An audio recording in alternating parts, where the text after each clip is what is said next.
Hello friends, ఈరోజు నేను ఎక్కడ ఉన్నానో తెలుసా? ఒక డైమండ్ జ్యువెలరీ షాప్లోకే వెళ్తున్నాము. ఇక్కడ మా ప్లాన్ ఏంటి అంటే, ఫస్ట్ టైం మా మదర్కి అయితే డైమండ్ కొంటున్నాం. సో ఈ షాపింగ్ ఎక్స్పీరియన్స్ ఎలా ఉంటుందో ఆ మూమెంట్స్ని అలా క్యాప్చర్ చేయాలి అనుకుంటున్నాం.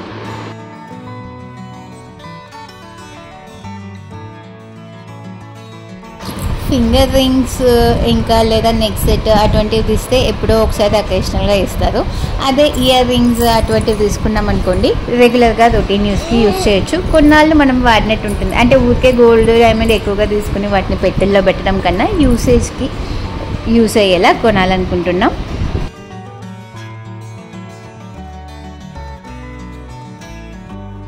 ఇంకా ఇక్కడ కలెక్షన్స్ ఏంటి చూపించండి అంటే, ఒక 3 టైప్స్, అంటే చిన్నదిగా డ్రాపింగ్స్ లాగా కావాలా, లేదా స్టడ్స్ లాగా కావాలా, ఎలా కావాలి, లేదా సాలిటరీ డైమండ్ కావాలా, క్లస్టర్గా కావాలా అని చెప్పి అడిగారు. మేమైతే చూడడానికి ఏదైతే ఇంప్రెసివ్గా ఉంటుందో డిజైన్ అదే తీసుకోవాలని డిసైడ్ అయ్యాము. సో అలా డిజైన్స్ చూస్తున్నాం. ఇక్కడైతే వేరే ఏదో స్టోన్ వర్క్స్ అవి ఇచ్చారు, అవి చాలా చిన్నగా అనిపించాయి. సో కొంచెం దానికన్నా పెద్దగా ఉన్నవి కావాలని చెప్పి అడిగాము. ఇంకా చూపిస్తున్నారు.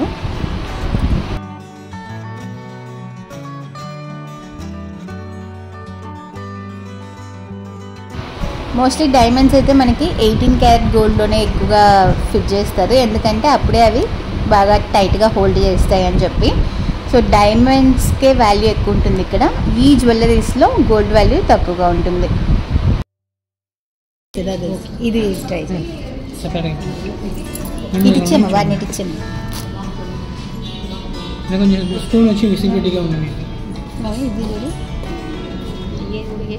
ఎస్ చూసి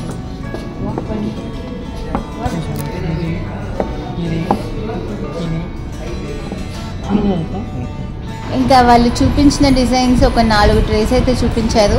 ఒక ట్రేకి ఒకటి అని చెప్పి మోస్ట్లీ మాకు 4 నచ్చాయి. ఎప్పుడమే స్టోన్ ఏమైనా ఉంది మీకు, ఇది ఎక్కువ డైమండ్ ఎక్కువ. ఇది మిగతా ఏ జ్యువెలరీ అయినా కూడా డిజైన్స్ చూసి తీయచ్చండి. ఇయర్ రింగ్స్ మాత్రం మనం వేసి చూసి మన ఫేస్కి అది సూట్ అయితే మాత్రమే తీసుకోవాలి. లేదా మన ఫేస్ని ఏదర్ డల్గాను, ఒక్కో ఇయర్ రింగ్ మన ఫేస్ని చాలా హ్యాపీగా కూడా చూపిస్తుంది. సో ఆ డిజైన్ మనకి సూట్ అవుతుందా అనేది వేసి చూస్తే కానీ కన్ఫర్మ్ చేసుకోలేము. ఇంకా మా మదర్ వేస్ట్ చూసేలోపు నెక్ సెట్స్ డిజైన్స్ ఏమున్నాయి, ఈ కలెక్షన్స్ ఎలా ఉన్నాయని అలా ఒక రౌండ్ అయితే చూసాము. కలెక్షన్స్ ఓకే, మోడరేట్గా ఉన్నాయి. అంటే ఎక్కువగా ఉన్నాయని చెప్పలేము, మరి తక్కువ ఉన్నాయని చెప్పలేము.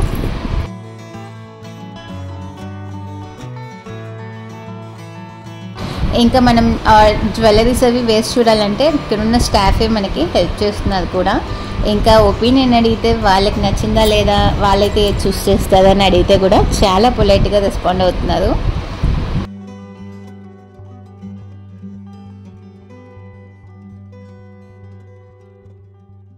ఉన్న డిజైన్స్లో ఫస్ట్ మనం చూసి ఏదైనా పిక్ చేసుకుంటాము. ఆ తర్వాత ఇంకో కొత్త ట్రే ఏదైనా తీసుకొచ్చారనుకోండి, అబ్బా దీనికన్నా అది బాగుంది కదా అనిపిస్తుంది.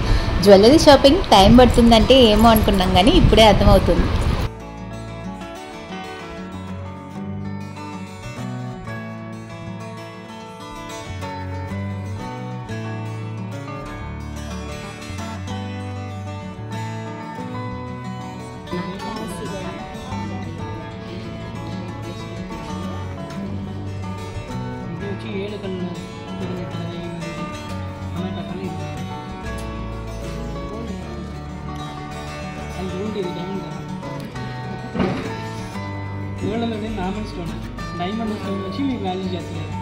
మేము షాపింగ్ చేసేలోపు మా బంగారం టైర్డ్ అయిపోయాడు. ఇంకా ఇప్పటికి నాకు గుర్తొచ్చిందా అన్నట్టు నీళ్ళలా తాగిస్తుంటే తాగేశాడు. పర్వాలేదు, కొంచెం కోఆపరేటివ్గానే ఉన్నాడు, కోపం రాకుండా. రీసెంట్ టైమ్స్లో వాళ్ళు బట్టలు కూడా ఇలా కొనడానికి ముందు ట్రయల్ చేస్తూ అవి సూట్ అవుతున్నాయా లేదా అని చెప్పి వాళ్ళకి తగినట్టుగా ఆల్టర్ చేసుకుంటూ అంత క్యాప్తో పర్చేస్ చేస్తున్నారు. మరి తక్కువ కాస్ట్తో కొనే డ్రెస్సెస్కి అలా అంటే ఇంకా జ్యువెలరీస్ అనేది మన ఇన్వెస్ట్మెంట్స్లో ఒక భాగం కదా, దాన్ని ఎంత కేర్ఫుల్గా చూస్ చేసుకోవాలి. ప్రతిసారి మేము కూడా జ్యువెలరీ కొనేటప్పుడు డిజైన్ సింపుల్గా ఉంటే సరిపోతుంది, మేకింగ్ ఛార్జెస్కి ఎందుకు వేస్ట్గా పెట్టడం అనుకుంటాము. కానీ వన్స్ మనకి ఆ డిజైన్ బాగా నచ్చేసింది అనుకోండి, ఇంకా వేస్ట్ చూసి అది మనకి సూట్ అవుతుంది అని కన్ఫర్మ్ చేసుకున్నాం అనుకోండి, ఆ తర్వాత మనకి ఇంకా మేకింగ్ ఛార్జెస్ పర్లేదులే, ఎప్పుడో ఒకసారి కొంటాం కదా, ఇది పర్లేదులే కొనుక్కుందాం, ఒక్కసారి రూల్స్ బ్రేక్ చేసుకుందాం అన్నట్టు అనిపిస్తుంది.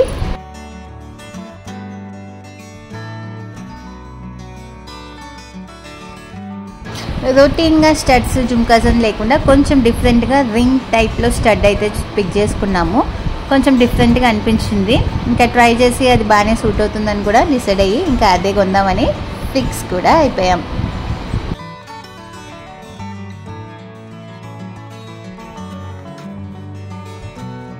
ఇంతవరకు మేము కాస్ట్ అయితే ఎంతని కూడా అడగలేదండి, ఎందుకంటే ఫస్ట్ టైం డైమండ్, సో నచ్చినట్లు కొనాలని మాత్రం డిసైడ్ అయ్యాము. సో కాస్ట్ ఏదైనా సరే ఆ తర్వాత చూసుకుందామని చెప్పి ఆ డిస్కషన్లోకే వెళ్ళలేదు.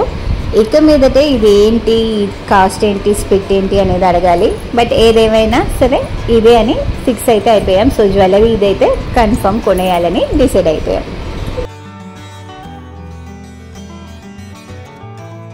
ఇంకా వాళ్ళైతే టీలు తాగుతారా, కాఫీలు తాగుతారా, వాటర్ తాగుతారా అని అడిగారు. మేము వెళ్ళింది అయితే ఒక ఈవినింగ్ ఆల్మోస్ట్ 8 o'clock అలా అయిపోయింది. ఇంకా ఆ టైంకి కాఫీ టీలు ఏం తాగుతా అని చెప్పండి. సో వాటర్ చాలని చెప్పి వాటర్తో సరిపెట్టుకున్నాం.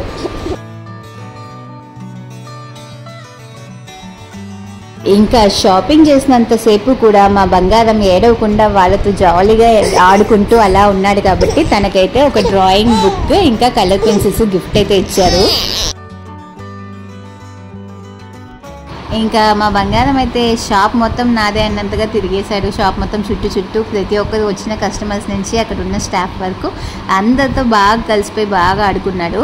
మాకైతే అసలు వాటిని తీసుకొని షాపింగ్ చేసామన్న ఫీలే లేకుండా అంత ఈజీగా అయిపోయింది. ఇంకా ప్రతి జ్యువెలరీ షాప్లో ఉండేలాగే ఇక్కడ కూడా సేవింగ్ స్కీమ్స్ అవి ఉన్నాయి. వాటి గురించి అయితే తను ఎక్స్ప్లెయిన్ చేశాడు.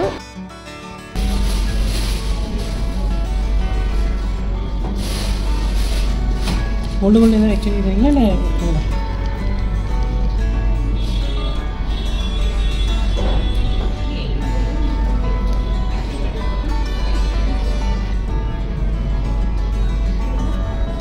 நீ இம்பீரியல் கேட்டகரியில் இருக்கீங்க. இப்போ வந்து இதுக்கு வந்து பார்த்தீங்க அப்படின்னா 4% பாயிண்ட்ஸ் ஆட் ஆகும். ஸோ அதில் பார்த்தீங்க அப்படின்னா உங்களுக்கு வந்து இந்த ப்ராடக்ட்டுக்கு 4032 பாயிண்ட்ஸ் ஆட் ஆகும். 4032 பாயிண்ட்ஸ்னால் 4032 ரூபா அமௌண்ட். இது ஃபியூச்சரில் நீங்கள் பர்ச்சேஸ் பண்ணும்போது இது பண்ணிக்கலாம். இப்போ நம்மக்கிட்ட இருக்க ஸ்கீம் வந்து நீங்கள் எதுக்கு முன்னாடி போட்டிங்க இல்லையா, அது வந்து அமௌண்ட்டாக தான் புக் ஆகிட்டு. ஸோ இப்போ நம்ம நியூவாக லான்ச் பண்ணியிருக்கோம். வெயிட்டே உங்களுக்கு புக் ஆகிடும். எவ்ரி மந்த் நம்ம பே பண்ணும்போது அன்றைக்கி கோல்டோட ரேட் 24 ரேட் என்ன இருக்கும் அந்த ரேட்டுக்கு முன்னாடி வெயிட் உங்களுக்கு புக் ஆகும். 9 month பே பண்ணுவீங்க, சேம் அதே கான்செப்ட் தான். 10th month 1 month கண்டினியூஷன் இருக்கும், அதே கான்செப்ட் தான். 11th month வந்து நீங்கள் வந்து பர்ச்சேஸ் பண்ண வரும்போது அப்போ டோட்டல் வெயிட் எவ்வளோ ஆட் ஆகிருக்கு, ஏன்னா ஒவ்வொரு மந்த்துக்கு ஒவ்வொரு வெயிட் ஆட் ஆகும் இல்லையா. ஸோ 10 மாதம் கழிச்சு நீங்கள் வந்து பர்ச்சேஸ் பண்ணும்போது டோட்டல் வெயிட் அன்னைக்கு ரேட்டுக்கு நான் கால்குலேட் பண்ணுவேன். ஸோ ப்ரீவியஸ் வெயிட்டுக்கு அன்னைக்கு ரேட்டுக்கு நான் கன்வெர்ட் பண்ணும்போது கோல்டுக்கு அப்ரீசியேஷன் நிறைய உங்களுக்கு கிடைக்கும். இப்போ இதே மாதிரி 5000 போடுறீங்க அப்படின்னா இந்த கோல்டு இப்போ 50,000 உங்களுக்கு ஆட் ஆகிருக்கு இல்லையா, அது இன்னொரு 3000 எக்ஸஸாக ஆட் ஆகும். எக்ஸஸாக பெனிஃபிட் கிடைக்கும். அதுவும் நீங்கள் இப்போ ஜாயின் பண்ணால் கரெக்டாக ஒரு அக்ஷய திதி அப்போ நீங்கள் பர்ச்சேஸ் பண்ணுங்கள். அக்ஷய திதிக்கு ஃப்ளாட்டாக ஆஃபர் கொடுப்பாங்க.